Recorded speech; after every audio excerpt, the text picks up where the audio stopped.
Hey, Eli here. Today I want to talk to you about the X-T5. I've had it for about a month now and just want to give you my thoughts. A little bit about me is I have not used an APS-C camera since 2006. First camera was a 30D and then I upgraded to a 5D in 2000, I think probably 7, and then been shooting weddings since. Yeah, so I've used pretty much everything since then.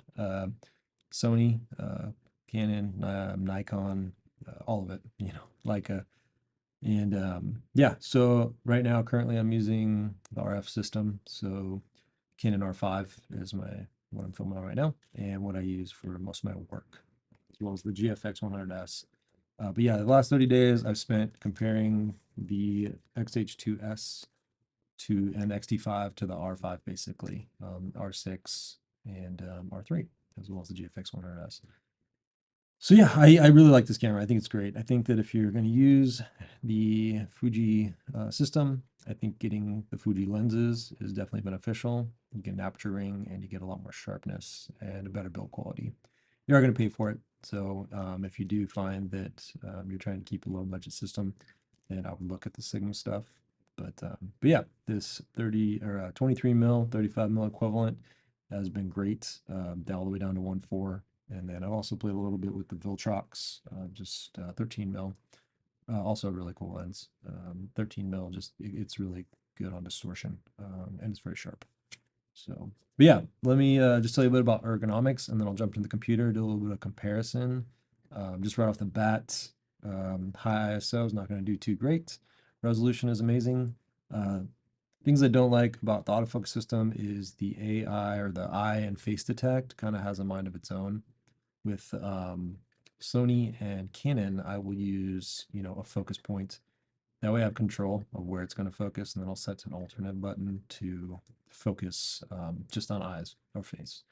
And so that gives me a lot more control. So if I'm just taking portraits of some one person, I can just press the eye and it'll grab the eye. No, not to think about it. I can compose however I want. But if I'm trying to grab, certain areas of focus at a wedding or whatever, I have more control. Less control with this camera. I can turn it off and disable it. So I set the AF button in the back, do that. I do like that button. It is nice and big, and yeah, it's really tactile. Things that I haven't been noticing that I've been bumping are still to movie. That's been one that I bump a lot. So I'll hit the shutter and I'm thinking a movie, something I got to get used to. And then it's the drive mode. Uh, Continuous low is what I leave it on, and I have bumped it a lot to continuous high, single, or HDR. And yeah, I don't need to use HDR. Also, the panoramic on this doesn't work that well. I tried one and yeah, it didn't turn out great. But the grip, everything, I did do the little pinky grip deal. Feels great. It's good for a tripod too. The focus selector point's great. You do have to reach down a little bit for it, but it is, it's really easy to use.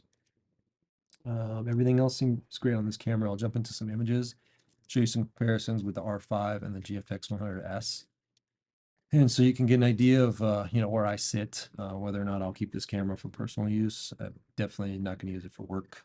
Um, yeah, full frame is where I'm at, and then medium format, the GFX size has been great, and, a real added benefit for my clients and for me.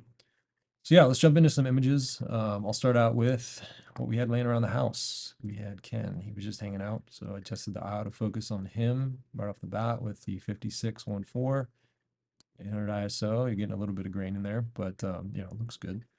And it nailed it. It was just funny to see these little tiny eyes just really, get grabbed by the focus system. And I don't know this girl's name, but bigger eyes and worked great. And then we went to get ramen, my wife and I, just kind of messing around with the 30 mil. This is before I had the 23. And yeah, pretty darn sharp. You're getting a little bit of haze. It's probably going to go away with the 23 mil, with the Fuji lens, but still pretty impressive. Yeah, we're at base ISO. And then my daughter just being goofy, the 23 mil showed up into the scene. And yeah, definitely sharp.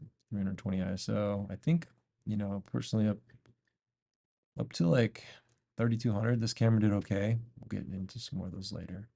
But took a trip to the coast. That was at 1.4. snowing out. And then 0.8, definitely sharp, a lot of sharpness here. Sharp, focused on the middle of the car. Snow was dumping down, it was fun. And then here, just a light edit. And we are at 320 ISO. So pretty good resolution right there. We're out of the beach. This is 2.8. And this is all pretty much going to be the 23 mil from here on out. I pretty much just used that. I did play a little bit with the Viltrox, but don't have any samples in here. And my wife at the beach, nice and cloudy, good soft light at 1.4, base ISO. I had to bump a little contrast into this one, but it held up pretty well in the sun flare. You can see a little flare right here, a little flare down here, but that's basically all you get out of this lens for flare, which is good. It's very well controlled. A little bit of a hazy sun, but still some direct sun. And then 2.2, pretty darn sharp. And then we are looking out at 4.5 on the aperture, looking out at the lighthouse. Yeah, 40 megapixels is plenty. All right, here is a comparison between the GFX on the right and Fuji on the left. And these are both going to be 35 millimeter equivalent on a full frame, which is what we're going to compare these on, I guess. But yeah, this is what you would see. 23 mil on the left at 2.8, and I shot at 2.8 because my GFX 50 or 100S with 45 is a 2.8. So you can kind of see what we're going to get with the background as far as the two. A little more compression, a little more blur, I guess, but still, I mean, pretty darn good. Yeah, it's an impressive camera for sure. See if we can go 1 to 1. Yeah, compare these. About the same.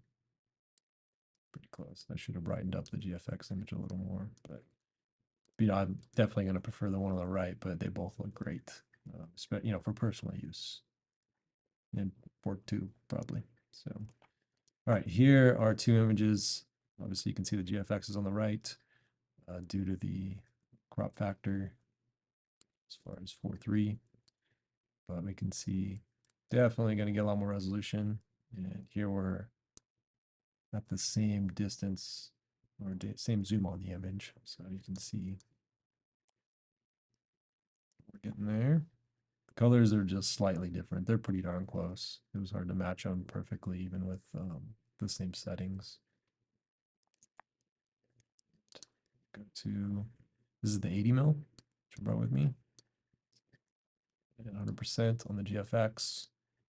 I don't have an X-T5 to compare it to, but here we have some similar color comparison. 23 on the right and 45 on the left. Or sorry, 80 on the left. I don't know why. I guess I had that on there. But yeah, you can kind of get an idea of they're pretty darn close on the colors. You're just getting a resolution bump. All right, here's a good one. We can see what's happening when we go into high ISO. All we had was a fire, and so it's not horrible, but you're starting to get some color artifacts, and you know it's getting pretty grainy. But still, I mean, you know, it's 80th of a second, 10,000, 1.4. So it's an image, but I can guarantee the R6 is going to do better than the R5. And another one of those. 1.4. We did 25,600. That's actually kind of impressive. And I did edit this image, so we can see what it would look like if it was edited, maybe? No, yep, smart previews. Just reset it. So that would be unedited. So not bad for 25,000. Okay, and then here we are at 1.8. Birthday girl. Pretty darn sharp. Donut all over her face. Okay, here's a comparison from the R5 on the right with the 1.8 macro, which is a lens I don't use much, hardly ever. I bought it originally and pretty much just sits. I might use it for a ring shot now and again, but it was the best comparison I had for a 35 millimeter equivalent. So I shot at 1.8 on the 23 mil on the left. And we were just here looking at the grain structures. So lock them off. So here we can see on the right, you've got the R5, the grain structure is tiny in the background, and it's starting to get a lot larger on the APS-C camera, which it's science. It's what it is, you know. But they're 40 and 45 megapixels. But I mean, other than that, they both look great. You're getting a little more blur on the plants from the full frame. These are the same distance for the most part. Yeah, pretty much identical. So the lens on the 23 is definitely a better lens. So you're getting like less chromatic aberrations and stuff, which I saw in a different image. But yeah, it's impressive. But still, I mean, I have a lot of cameras. So do I need this in my pool? Maybe, maybe not. All right, here is 3 comparisons. So we've got the Canon. So we've got the X-T5, the Canon, and then the GFX. And these are all going to be 35 millimeter equivalents. The only thing with the GFX is I'm going to be at 2.8. So let's look at that first. You can see I don't see like any grain at all, like barely up in here. You're going to see a tiny bit of grain. And then with the R5, we are at 400 ISO. Tiny, yeah, getting a little bit of grain up here. That's getting a little funky, maybe. And then with the X-T5, yep, still just subtle. But let's also look at the sharpness. R5 is going to be sharper. You can just see the resolution. Resolving it right there. We are getting that chromatic aberration from that lens, but I never use that lens. So should probably sell it. And here, yep, love this camera. Cool. All right, and then just one more. Like this camera is great for personal use.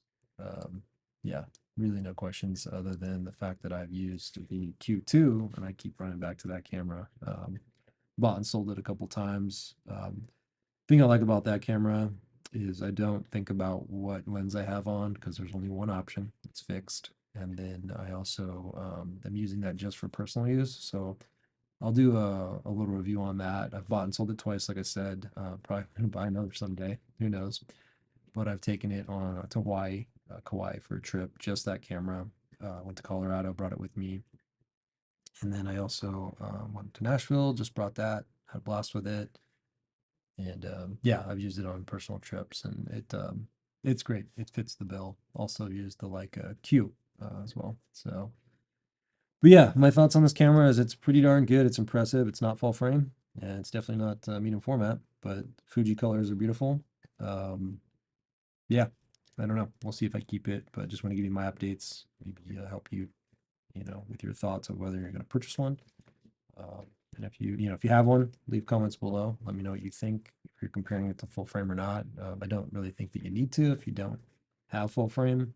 I think it'll fit the bill, and man, you could do some great work with it. I photographed a tattoo artist last week with it. The images are great, but I am quicker with Canon. I do find that it's having full frame, just that little extra on wedding days can really help me out. So yeah, if this is helpful, let me know. Trying to make better videos for you guys. So give me your thoughts in the comments. Thanks.